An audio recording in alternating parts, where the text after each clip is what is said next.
welcome to Getting to Good Enough. I'm Shannon Wilkinson. And I'm Janine Adams. We're here for practical and fun conversations about living with more ease and way less stress. Yep, we're all about embracing progress over perfection. So grab a tasty beverage and let's get started. Hey, Janine. Hey, Shannon, how you doing? I'm doing pretty well. How are you? I'm doing well, too. I have all use of all my limbs, so I suspect I'm doing better than you. Well, I'm having much better use of my healing limb. Good. I mean, look at this. Woohoo! Like I can good. raise it almost up to shoulder height without assistance. That's excellent. Good. Yeah. I did see my physical therapist yesterday and I was feeling kind of down. And then she reminded me, I am out quite a ways from the first surgery, which was at the end of September. But I did just have another surgery 2 weeks ago. So I'm trying to cut myself some slack. Yeah. Well, I'm glad. Well, you look good. You look like you feel good. So that's nice. Yeah. Well, no daytime narcotics anymore. So that helps. Today's episode will go so easy. I still am, really digging, as I've shared, Great British Bake Off, my friends on the Great British Bake Off. And I feel really compelled to visit them on a regular basis. Well, you got me visiting them. I'm not very far into it, but I am enjoying. All of them are just very nice people. Yeah.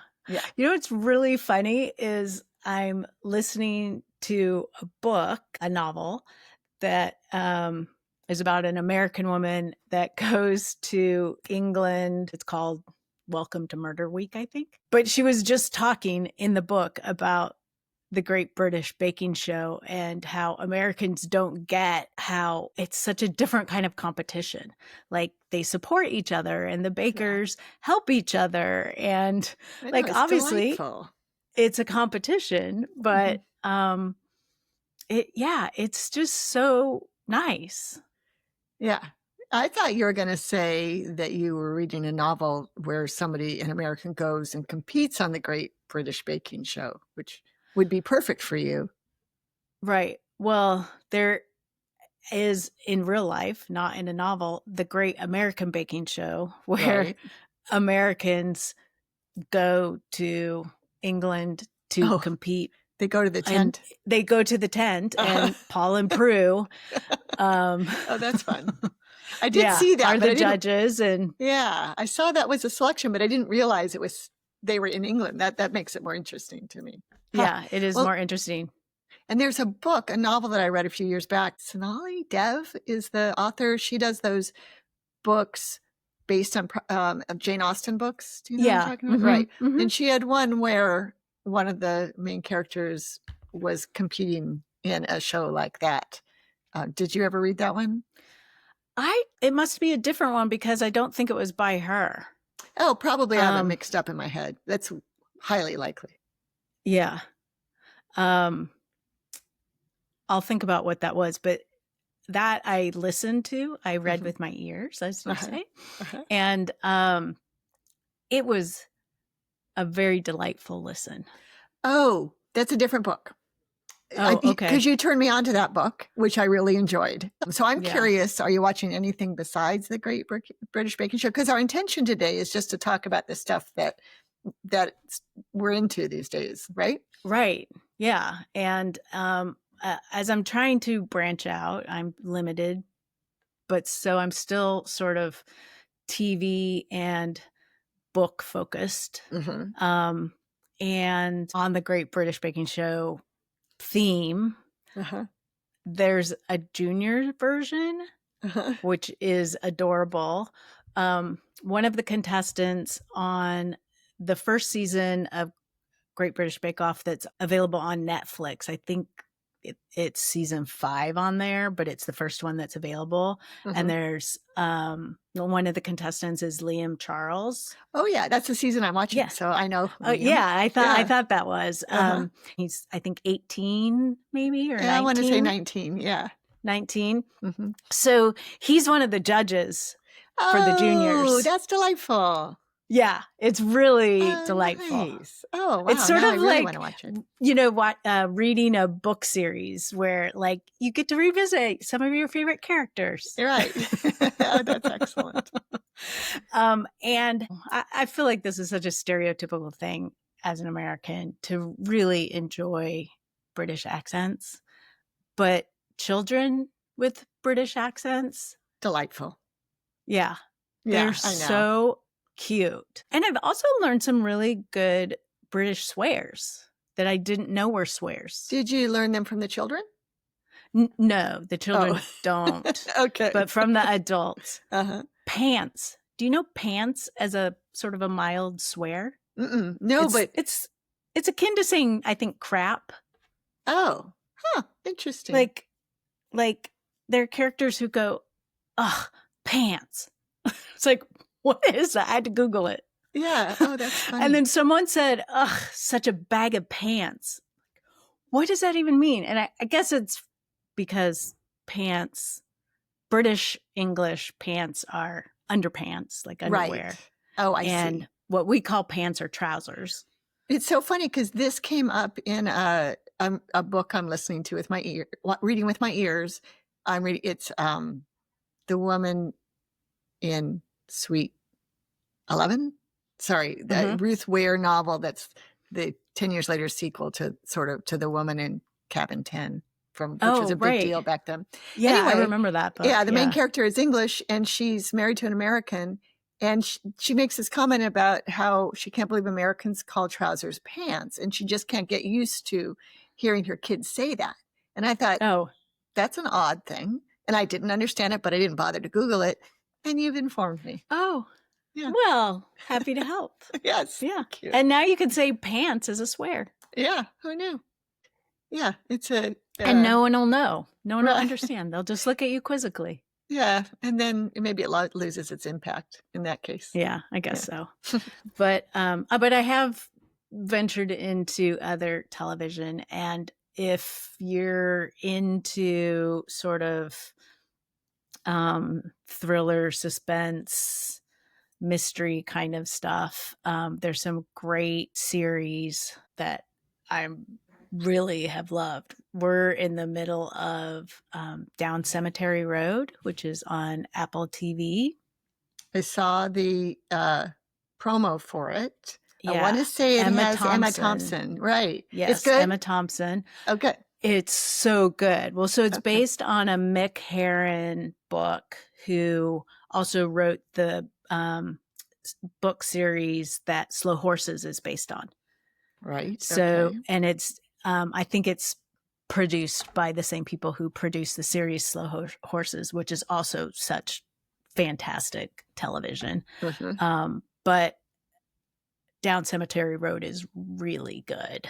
Oh, excellent. I'm really enjoying it. I also watched like the Netflix phenomenon, The Beast in Me. Oh yeah, we're slowly watching that right now. That's intense. Yeah. Yeah. So that's one where you need what we fondly refer to as a palate cleanser afterwards, before if you watch it at night before you go to bed.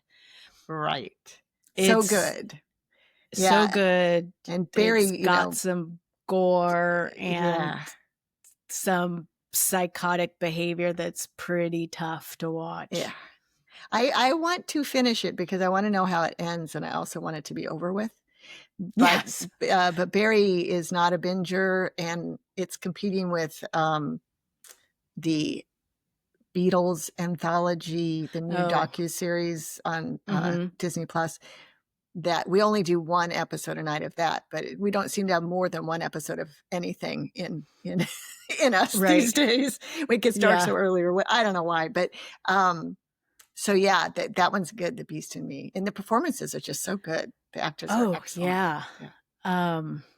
Yeah, it's really good. And I just sort of wish Claire Danes got to play like a normal, healthy person at some point, but she's so good at playing. Maybe this is her choice as an actress. She doesn't want to be in be Kristen Bell in whatever that Netflix No. series is. Right. Which is also delightful, by the Yeah, way. Speaking of Nobody Wants This. Yeah, the least memorable series name ever. I can never remember what the name of that thing is. Yeah. Yeah, I don't love that show for some reason. I watched the first season all at once, but I don't know. Yeah, I really enjoyed it. There's a episode in the second season where they go to an event that the male lead is performing a ceremony as the rabbi, and they meet this other woman and her husband, and it turns out that that's Adam Brody. Is that the I actor's think name? that's his name, yeah.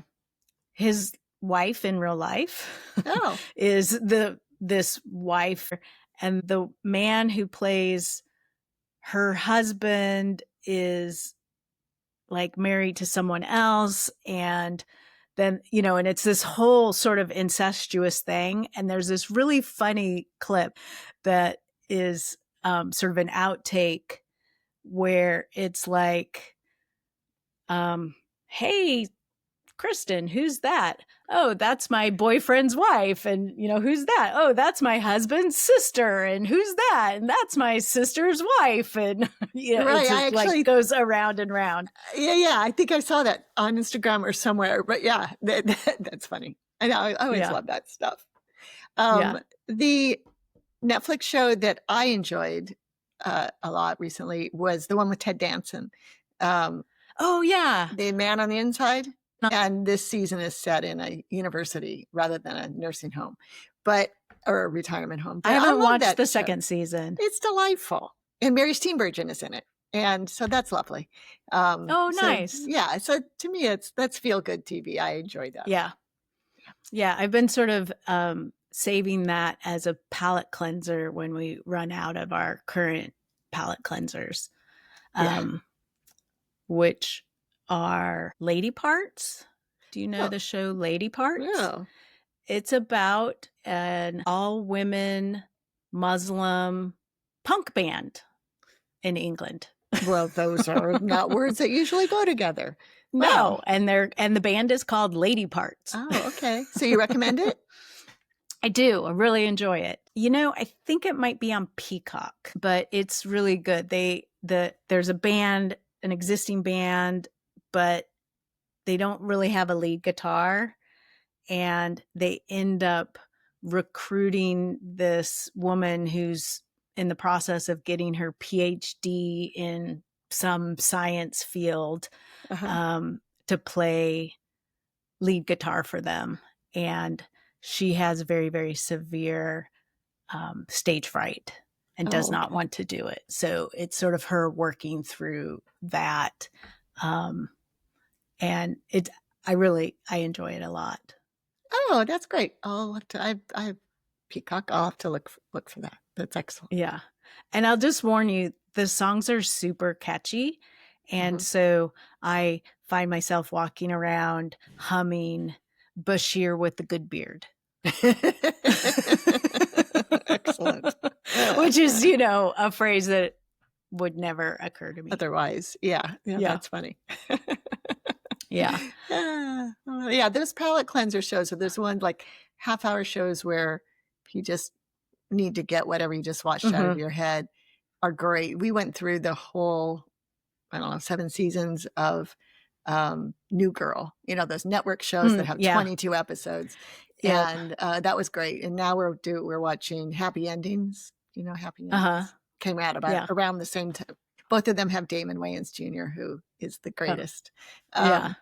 So that's been enjoyable.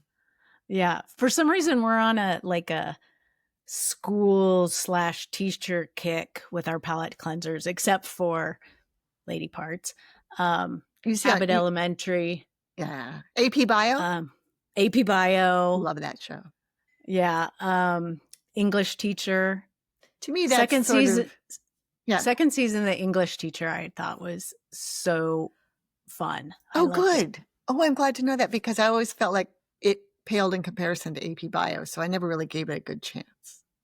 Oh, I thought it was better than AP Bio. Maybe I just like the guy, the star of AP Bio so much. And it could be. Also those quirky kids. Heather was my favorite. Heather was so yeah. I want to see her in other things. I haven't looked her up. Yeah. Maybe she is in other things. Yeah. But yeah, so a lot of TV watching has been happening around here, and reading, mostly with my ears. Mm-hmm. I've been surprised. Have kind of kept up with my the amount of reading I've been doing, even though I wasn't really able to read. I normally read on my Kindle. So there's another thing I love is Libby. And I really couldn't read with my eyes for, I don't know, 8 weeks or so. Like I just couldn't really concentrate. But you were able to concentrate when you were listening to the book? Well, because I would listen while I was doing other things. Mm-hmm. So that always helps. Yeah, I have realized that I'm not using my Kindle at all. Also, love Libby, love my Kindle. And my ideal was always to find a book that was available both audio and Kindle format on Libby, the public library app. And now I don't think I've opened my Kindle in ages because I now listen read with my ears while I brush my teeth and while I go to sleep. So I used to read with my eyes after I turn out the light, but now I just have it. I listen with my ears. I set the timer for 9 minutes. And then in the morning when I'm emptying the dishwasher and listening again, I go back 8 minutes. Because you fell asleep really fast. I was impressed with 9 minutes, but that you set it for 9 minutes and then go back 8 minutes. Yeah, I'm a good sleeper. Wow. Yeah. So send some of that juju my way. Yeah. Remember I come by it naturally with the narcoleptic mom. So that result is now I don't even have to worry about whether or not it's available on Kindle. I just do the audio format and it's worked out very nicely. Yeah. That's great. Yeah. That's really great. Yeah. Yeah. Libby's terrific. When I watch TV, I usually like to do something else. So I was writing postcards of odors for a long time, taking a little break from that. And now I'm back to knitting, which, I've knitted since 2005, I think. But I hadn't been doing it a lot. And now it's really cold here and I'm cold. So I'm knitting. Yeah. Oh, knitting things to keep me warm. And I keep finding, I have found 2, at least, maybe 3 almost finished single fingerless gloves in my stash. Yeah. So that was a nice surprise. I just finished it and then wore it. but I've made some more. And I'm bound and determined not to buy yarn. So when I moved, I really pared down my yarn stash. And because I have about 2/3 of the space to store it than I did at my house.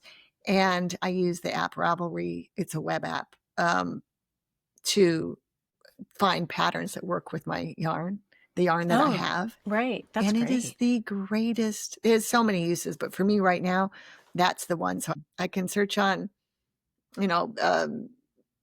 fingering weight yarn, fingerless gloves, and see the patterns. And then I see a pattern and then it shows you what other yarn people have used for it. Or I can search on the yarn I have and see what people have made with it. So it's been really great. Yeah, that's been keeping me busy with trying to make warm things. Trying to stay warm. Yeah. Well, it's nice to have cozy stuff on you while you're That's right. I made a hat TV. yesterday, 2 days ago, a hat that is perfect. It doesn't look very good, but it's perfect under my hood of my heaviest coat, which without a hat isn't sufficient. So that was a big win. Although I got my haircut yesterday and it was snowing. So I put my hat on and it totally wrecked my hair. So it's really bad hat for hat hair, but who cares? Well, your hair looks great today. Well, thank you. I washed it after I wore the hat today. Yeah. Anyway, well, I'm enjoying the things that I'm doing right now, and I'm loving learning some new things from you, but I'm also looking forward to being able to branch out and do some other things in the like future. Actually go out and leave the house and do some things. Leave the perhaps. house, do some of my crafty things. I would love to get back to making some spoons, for instance. Oh yeah, I'm Doing waiting for my some spoon from you. carving. Uh-huh. Yeah, well, you can blame my shoulder for you Right. not having a spoon. You and Yeah. everyone else I promised a spoon to that Yeah. never got one. I have a freezer full of wood. Words I've never said. Yeah. Words I never expected to say. Yeah. But we would love to hear from you, our listeners and watchers. What have you been doing for fun? What are you into? What's entertaining you these days? You can let us know on social media at Getting to Good Enough on Facebook, Instagram, and YouTube. You can give us a call and leave a voicemail at 413-424-GTGE. That's 4843. You can also head over to our website, gettingtogoodenough.com, and sign up for emails from us, and you'll get email with each new episode. Until next time, this is Shannon Wilkinson in Portland, Oregon. And Janine Adams in St. Louis, Missouri. And we hope that good enough is getting easier for you. Thanks for joining us on Getting to Good Enough. We hope you heard something that makes your life just a little bit easier. If you did, leave us a review or share this with someone who's looking for their own version of good enough. Thanks for listening. See you soon.